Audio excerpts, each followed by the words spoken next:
안녕하세요. 이번 시간에는 2022 9월 고2 기출 중에서 16에서 20번 지문 함께 보도록 할 건데요. 얘는 지금 사회지문이죠. 우리 사회지문 첫 번째 시간이에요. 54쪽 보시면 돼요. 54쪽에 있는 지문 함께 공부해 보도록 할 텐데, 사회지문은 경제, 사회, 법 이런 지문을 다루는 것을 우리는 사회지문이라고 하죠. 그래서 이 사회지문에서는 핵심 용어가 반드시 나올 거예요. 그게 키워드가 되는데, 그 키워드는 체크해 두고, 그 다음에 문제를 풀 때는 여러 가지 방식이 있는데, 제가 가장 추천하는 방식은 얘가 지금 총 4문단으로 되어 있잖아요.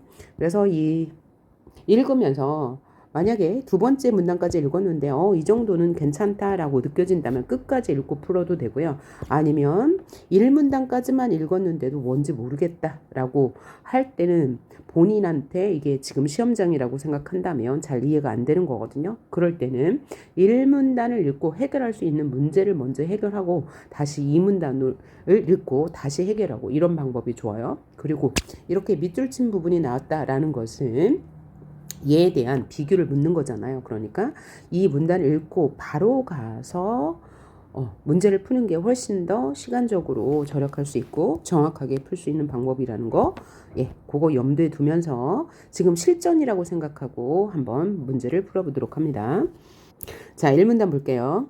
특정 상황에서 어떤 방안을 선택함으로써 얻을 수 있는 이익을 그 방안이 갖는 효용이라고 하며, 이익은 효용이구나 라고 생각하면 되겠죠. 이익은 효용이야. 효용을 최대화하는 행동을 합리적 행위라고 한다. 효용이 많으면 그것이 합리적 행위구나 라고 이해하면 되고요. 하버트 사이먼은 합리적 행위와 관련하여 포괄적 합리성과 제한적 합리성이라는 두 가지 관점을 제시했다라고 했으니까 여기 한번 체크해 두고 가야 되겠죠. 하버트 사이먼이라는 사람이 이 두 가지 관점을 제시했다고 했어요. 자, 그러면 포괄적 합리성과 제한적 합리성의 차이점이 뭔지 주목하면서 읽어야 되겠죠. 그래서 포괄적 합리성이 기억이라고 했으니까 포괄적 합리성에 대한 내용은 기억으로 표시하면서 읽으면 좀 쉽겠구나라고 생각하면서 읽어줬으면 좋겠어요.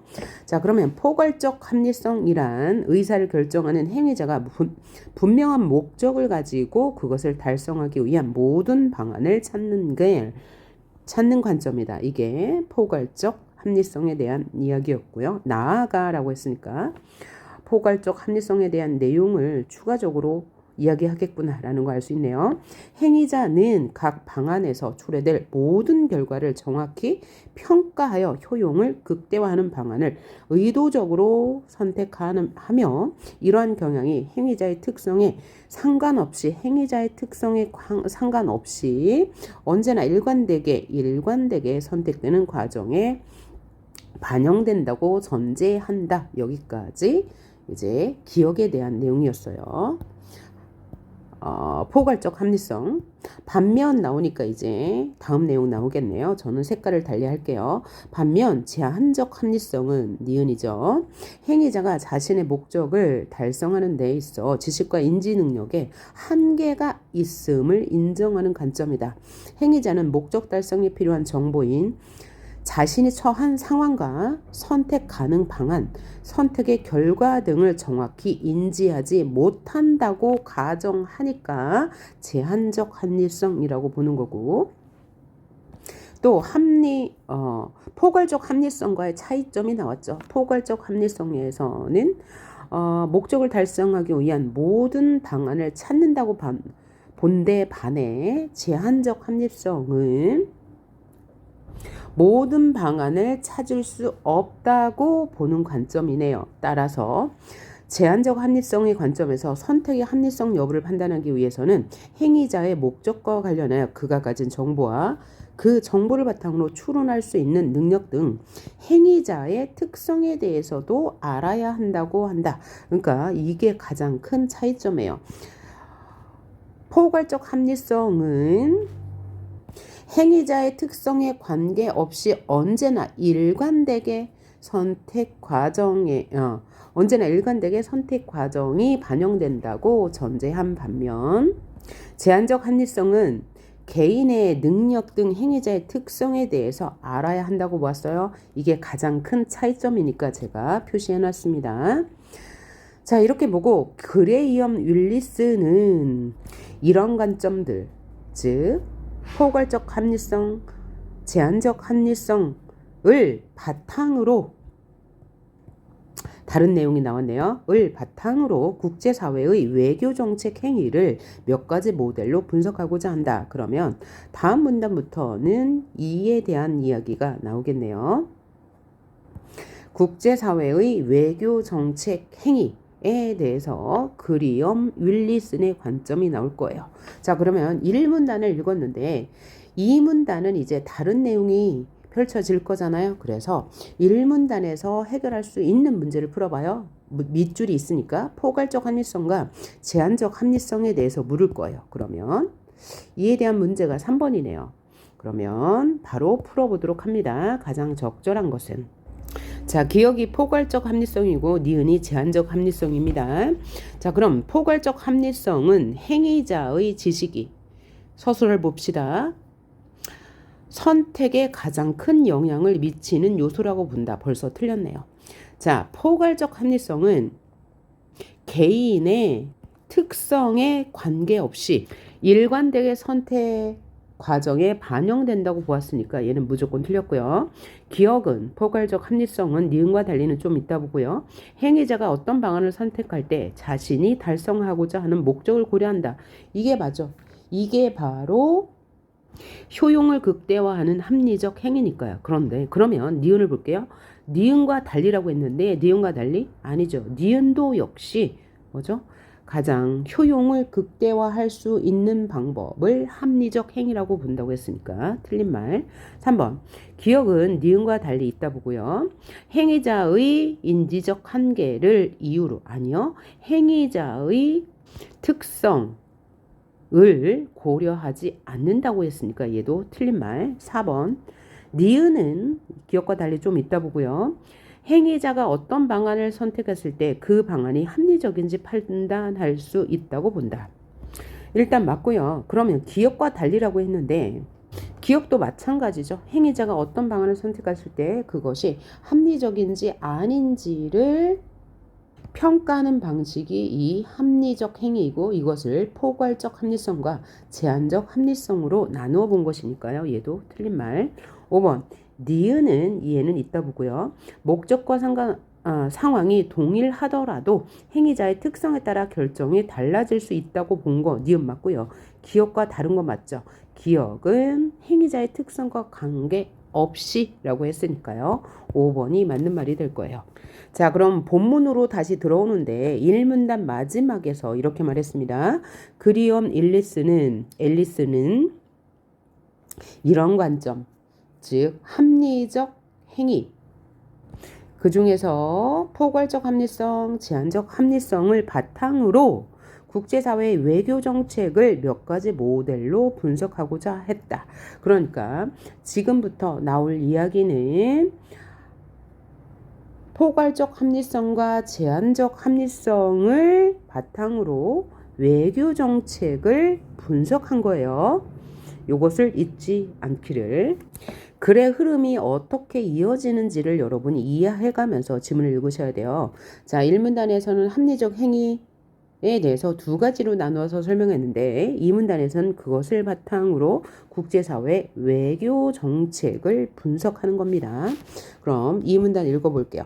그중 합리적 행위자 모델은 자, 위에서 합리적 행위자 모델 이란 말이 나왔나요?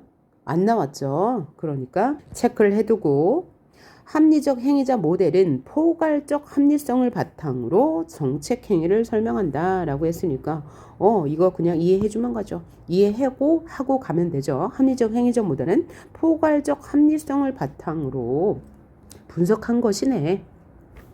이 모델은 결정된 정책 행위가 특정 목적에 대해 최대 효용을 갖는 방안으로 상정하기 때문에 그럼 여기까지 얘기는 포괄적 합리성 위에서 나온 얘기의 반복이고요. 그 목적을 찾아냄으로써 행위자가 왜 그런 방안을 선택했는지를 설명한다. 그럼 이해할 수 있겠죠? 합리적 행위자 모델은 포괄적 합리성을 바탕으로 국제사회에서 외교 정책 행위를, 즉 국제사회에서 외교 정책 방안을 왜 선택하는지를 분석했다는 거죠. 여기에서 행위자는 단일한 의사 결정자로서, 여기서 행위자는 단일한 의사 결정자로서 국가이며, 국가래요. 모든 국가는 포괄적 합리성을 가지고 행동한다고 가정하는 거죠. 이 모델에서 행위자인 국가가 정책 행위를 결정한 목적을 몇 가지로 예상해보고 분석하고자 하는 정책 행위가 각각의 목적에서 갖는 효용을 계산한다. 자, 여기까지 읽었을 때 우리가 중요하게 생각해야 하는 것이 뭘까요? 바로 위에서는 포괄적 합리성이란 이런 것이다 라고 이야기했는데, 이 문단에서는 앨리슨이 이 모델, 포괄적 합리성을 바탕으로 합리적 행위자 모델이란 것을 정하고, 포괄적 합리성을 바탕으로 왜 국가가 어떠한 방안을 선택했는지를 분석한다는 거예요. 그렇게 해서 각각의 목적에서 갖는 효용을 계산하는 게 바로 합리적 행위자 모델, 앨리슨이 말한 거죠. 그 결과 가장 큰 효용을 갖게 되는 목적을 찾아 선택의 의도를 추론한 것이요. 이때 행위자는 국가가 되겠네요. 외교 정책 행위를 하는 주체는 국가가 되니까요. 자, 언제나 일관된 경향으로 결정을 내리는 존재이므로, 왜? 위에서 뭐라고 그랬어요? 합리적 행위자 모델은 포괄적 합리성을 바탕으로 행위자, 즉 국가의 행위가 왜 그렇게 했는지를 분석하는 것이기 때문이죠. 그리고 포괄적 합리성은 행위자의 의도와 관계없이 언제나 일관되게 선택 과정에 반영한다고 전제하는 관점이니까요. 그래서 행위자의 처한 상황과 목적에 대한 객관적 지식만으로 정책 행위를 해석할 수 있다라고 한 거죠. 행위자가 처한 우익이나 기회가 무엇인지, 목적 달성을 위해 선택할 수 있었던 방안들의 효용은 무엇인지, 그중 행위자의 목적을 최대한 달성하기 위한 최선의 선택은 무엇인지 를 종합적으로 판단하여 정책 행위를 이해하는 것이다. 이게 바로 뭐라고요? 합리적 행위자 모델이라고 했고요. 이 합리적 행위자 모델은 포괄적 합리성을 바탕으로 국제사회에서 외교 정책이 어떻게, 왜 일어나는지를 분석하는 것입니다. 세 번째 문단 볼게요. 이러한 관점 때문에, 이런 관점은 합리적 행위자 모델의 관점이죠. 합리적 행위자 모델은 포괄적 합리성에서 벗어나는 외교 사례를 설명할 수 없다는 한계가 있다. 이것이 바로 한계네요. 그러니까 이해해보면 합리적 행위자 모델은 포괄적 합리성을 바탕으로 하기 때문에 포괄적 합리성이 가진 한계를 그대로 보여주는 거예요. 그것은 뭐냐면 포괄적 합리성에서 벗어나는 외교 사례는 설명할 수 없는 거죠. 그래서 앨리슨은 이를 보완하기 위해 제한적 합리성을 바탕으로 한 조직 과정 모델을 제시했다. 뭐 이해 간단하네요. 그죠? 합리적 행위자 모델에 한계가 있기 때문에 그를 보완하기 위해서 조직 과정 모델을 제시하는데, 이것은 제한적 합리성을 바탕으로 한 것이야 라는 것이죠. 이 모델은 정책 행위가 제한적 정보만으로 결정된다고 보기 때문에 제한적 정보만 있다고 본대요. 그래서 정책 행위의 목적보다는, 목적이 아니고 그 정책 행위가 어떻게 결정되었는지에 주목한대요. 어떻게 모델에 주목한대요. 이 모델에서 행위자는 국가가 되겠죠. 독자적인 여러 조직이 모인 연합체로서의 국가래요. 아까 합리적 행위자 모델은 국가는 국가인데 단일한 의사 결정을 하는 국가라고 했는데 여기 지금 조직 과정 모델에서의 국가는 연합체로서의 국가라고 했으니까 차이점이 있는 거예요. 이렇게 체크해 두고요. 정책 행위는 행위자의 의도적 선택이 아니라 미리 규정된 절차에 따라 조직들이 수행한 결과가 모여 만들어진 기계적 산출물로 인식된다. 이게 차이점이니까 이 차이점에 표시를 해 놓을게요. 자, 각 조직은 원활한 업무 수행을 위해 자체적인 표준 운영 절차, 자체적 표준 운영 절차를 SOP라고 했네요. 즉, 그 일을 처리하는 규칙에 따라 작동한대요. 그래서 국가는 그 규모가 크기 때문에 조직의 모든 활동을 국가의 의도에 맞게 완전히 통제하거나 감독할 수 없네요. 이것도 문제네요. 그 결과 결과적으로는 국가는 조직이 SOP, 즉 표준 운영 절차에 따라 처리한 제한된 정보만으로 정책 행위를 탐색하고 결정한다는 점에서 이 모델은 제한적 합리성에 기반을 둔다고 할 수 있다. 또한 조직은 불확실한 미래를 추측하고 그에 맞게 행동하는 것을 매우 꺼리기 때문에, 즉 유연성, 탄력성이 없기 때문에 아까 위에서 뭐라고 그랬어요? 규칙에 따라 행동한다고요. 조직의 모든 활동은 규칙에 따라 표준 운영 절차에 따라 진행되기 때문에 국가는 이를 통제하거나 감독할 수 없다고 그랬어요.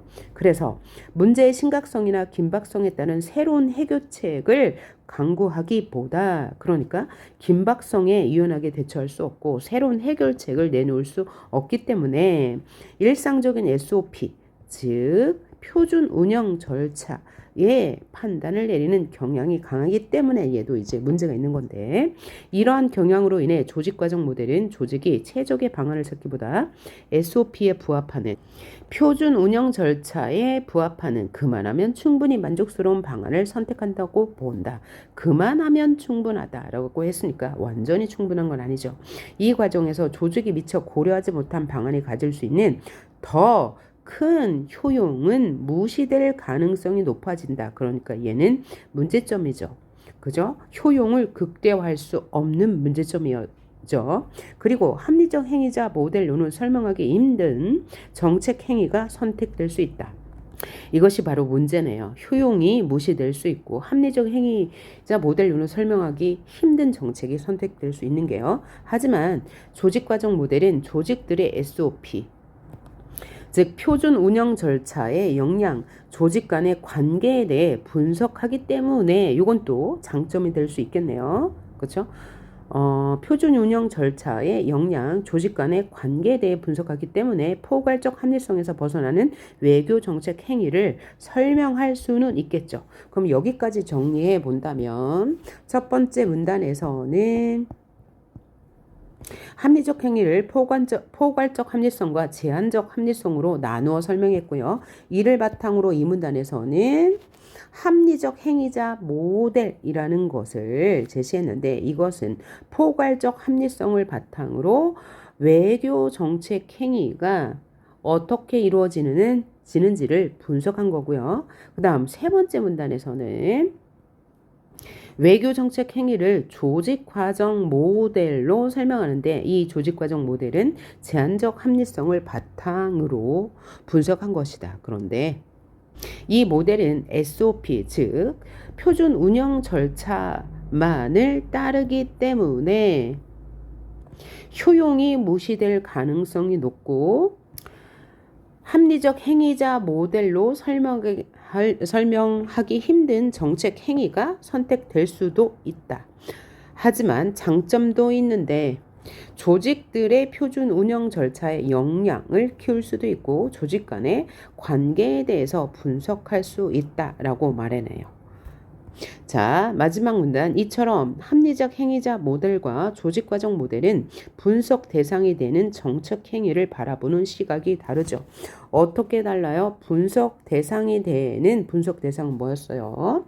외교 정책, 정책 행위, 외교 정책 행위를 나누어서 설명한 거죠. 시각이 어떻게 달라요? 자, 합리적 행위자 모델은 외교 정책 행위를 단일한 의사 결정자로서의 국가로 보고 정책 행위의 목적에서 갖는 효용을 극대화하는 방법을 생각하고 가장 큰 효용을 갖게 되는 목적을 찾아서 그 선택의 의도를 추론한대요. 그래서 포괄적 합리성에서 벗어나는 외교 사례를 설명할 수 없는 한계가 있기 때문에 조직 과정 모델을 제시했는데, 이 조직 과정 모델은 포괄적 합리성에서 벗어나는 외교 사례를 설명할 수는 있지만 행위자를 연합체로서의 국가로 보기 때문에 표준 운영 절차에 따르기만 하므로, 즉 표준 운영 절차에 따라 처리한 제한된 정보만을 탐색하고 결정하기 때문에 심각한 문제나 긴박한 문제에 대해서는 새로운 해결책을 강구할 수 없다는 문제점이 있었죠. 따라서 효용이 극대화되는 해결책을 찾지 못할 가능성이 높다고 했습니다. 자, 이와 같은 시각이 다르기 때문에 같은 현상에 대해서도 다른 분석 결과를 도출할 수밖에 없죠. 이때 두 모델은 대립관계가 아니고 외교 사건을 다각적으로 설명할 수 있게 해준다는 점에서 의의가 있다고 했네요. 자, 그러면 여기 밑줄 친 부분 바로 들어가 볼게요. 분석 대상이 되는 정책 행위를 보는 시각이 다르다. 이 문제가 문제 2번이네요. 바로 선지 들어가 보도록 하겠습니다. 선지 1번 적절한 것을 고르는 거예요. 합리적 행위자 모델은 규정된 절차에 따라 정책 행위가 결정된다고 보지만 아니네요. 규정된 절차에 따라 SOP에 따라서 정책 행위가 결정된다고 보는 것은 합리적 행위자 모델이 아니고 조직 과정 모델이었죠. 그래서 얘는 일단 틀렸고요. 선지 2번. 합리적 행위자 모델은 정책 행위를 연합체로서의 국가가 선택한 결과로 보지만 벌써 틀렸네요. 합리적 행위자 모델은 정책 행위를 단일 국가, 단일한 의사 결정자로서의 국가라고 했으니까 얘도 틀린 말. 선지 3번. 합리적 행위자 모델은 정책 행위를 목적에 따른 행위자의 의도적 선택으로 보지만, 여기까지 맞네요. 조직 과정 모델은 정책 행위를 조직의 수행에 따른, 맞죠? 조직의 수행, SOP에 따른 기계적 산출물로 본다라고 지문 그대로 나와 있으니까 얘는 맞는 말. 선지 4번. 합리적 행위자 모델은 국가의 효용을 계산하여 정책 행위를 결정한다고 보지만, 여기까지 맞고요. 조직 과정 모델은 국가가 조직을 완전히 통제하여 정책 행위를 결정하는 게 아니고 조직 과정 모델은 SOP에 따르기 때문에 통제가 불가능하다고 나온 거죠. 그래서 틀린 말. 5번. 합리적 행위자 모델은 정책 행위를 객관적 정보를 종합한 결과로 보죠.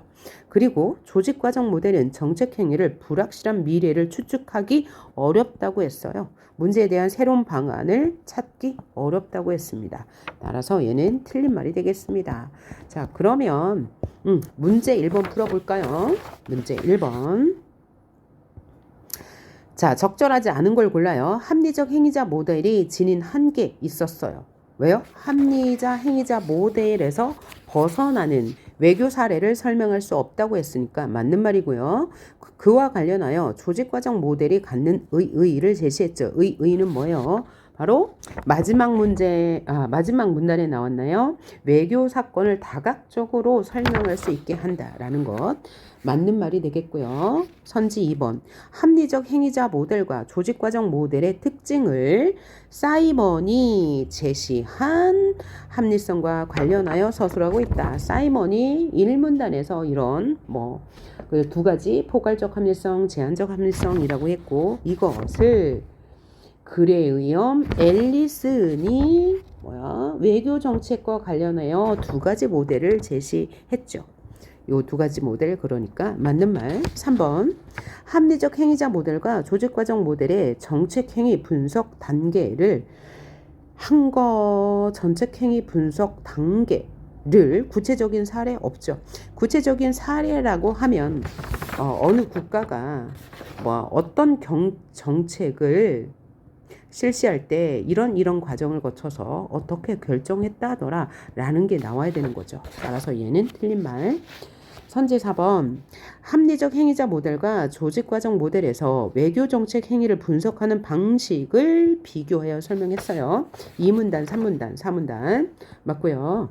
5번. 합리적 행위자 모델과 조직과정 모델에서 바라보는 국가의 성격을 바탕으로 국가의 성격을 나누어서 설명했어요. 합리적 행위자 모델은 국가를 단일한 의사결정자로 봤고, 조직과정 모델에서는 국가를 연합체로서의 국가로 봤으니까 맞는 말이고요. 각 모델의 분석 대상을 서술하고 있는 거죠. 맞습니다. 그 다음 2번 풀었고요. 3번도 아까 풀었고요. 자, 그럼 4번 사례에 적용하는 거 한번 풀어봅시다. 윗글을 바탕으로 보기를 위한 내용으로 적절하지 않은 것을 골라보래요. 자, 그러면 적절하지 않은 거 고르는데 보기를 봅시다. A국과 B국은 군사적으로 대립관계에 있는 인접 국가이다. 그러니까 얘는 지금 외교정책 행위에 대해서 말하고 있네요. 자, A국은 B국보다 약한 군사력을 보완하기 위해 B국과의 국경 근처에 군대를 추가적으로 배치한 게 A국. 그리고 한편 B국의 정보조직은 A국의 군대 배치 정보를 입수했지만 일상적인 SOP에 따라 그랬으니까 B국은 조직과정 모델로 설명할 수 있겠네요. 일상적인 SOP에 따라 정보를 처리한 결과 입수를 했는데 SOP에 따라 정보를 처리했기 때문에 어떤 문제점이 있어요? 국가가 통제하거나 감독할 수 없다고 했어요. 요거를 떠올리셔야 되고요. 그래서 상부에 전달되지 못했대요. 결국 B국은 A국의 상황을 모른 채 A국에 대한 안보를 확보하기 위한 정책으로 군사력 강화와 평화협정 중 후자의 방안, 즉 평화협정 방안을 선택하게 되었대요. 자, 이 B국은 SOP에 따라 정보를 처리했기 때문에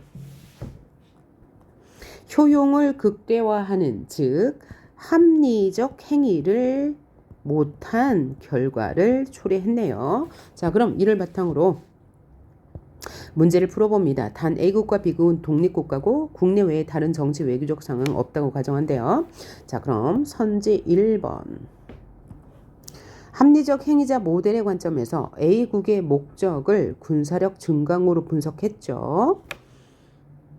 그래서 군대의 추가 배치가 이 목적에 대해 가장 효율을 가졌다고 분석했기 때문에 추가 배치했겠죠. 맞는 말이고, 선택지 2번 합리적 행위자 모델의 관점에서 이 관점에서 B국의 정책 행위를 분석했다면 비국의 정보 조직이 파악한 정보가 상부에 전달되지 않은 과정에 주목하겠죠. 맞지요? 합리적 행위자 모델은 각 방안에서 초래될 모든 결과를 정확히 분석하는 모델이니까 맞을 거고요. 선택지 3번. 합리적 행위자 모델의 관점에서 B국의 평화협정 체결이 국가안보 계획을 위한 최적의 방안이 아니라고 분석했더라도 지금 보니까 문제 2번을 제가 잘못 읽었네요. 다시 한번 읽어볼게요. 합리적 행위자 모델의 관점에서 비국의 정책 행위를 분석한다면 비국의 정보 조직이 파악한 합리적 행위자 모델이죠. 정보가 상부에 전달되지 않은 과정에 주목한 게 틀리네요.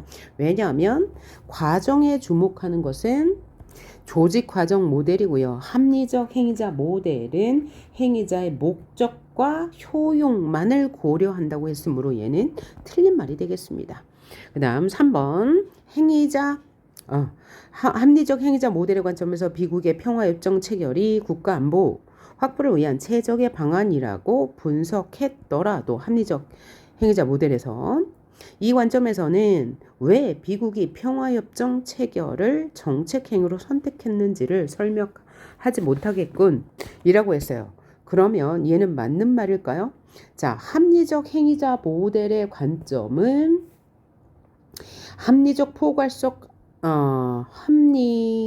포괄적 합리성에서 벗어나는 외교 사례를 분석할 수 없다고 했으므로 설명할 수 없다고 했으므로 맞는 말이 되겠네요.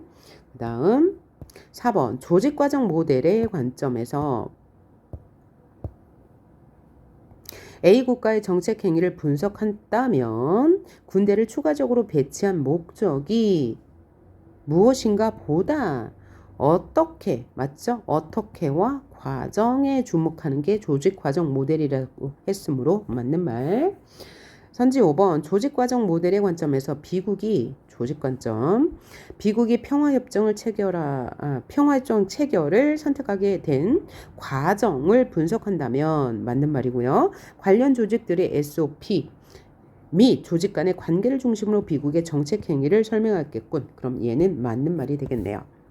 문제 5번 문맥상 A의 의미와 가까운 것은 A는 기반을 두다의 밑줄을 그었어요. 여기서 앞에 있는 문장 성분은 기반입니다. 추상적인 거예요. 기준을 어디에 두냐, 기반을 어디에 두냐 같은 말이고요. 바둑을 둔다는 어떤 행위를 말하고 간격을 두다도 행위고 여기 우현물을 그대로 두다. 그러면 이거는 물건을 두는 거고요. 그 사건은 평생을 두고 잊을 수 없다. 평생을 두고 잊을 수 없다라는 것은 상황이나 사건에 걸치다라는 의미이므로 얘도 틀린 말이 될 거예요.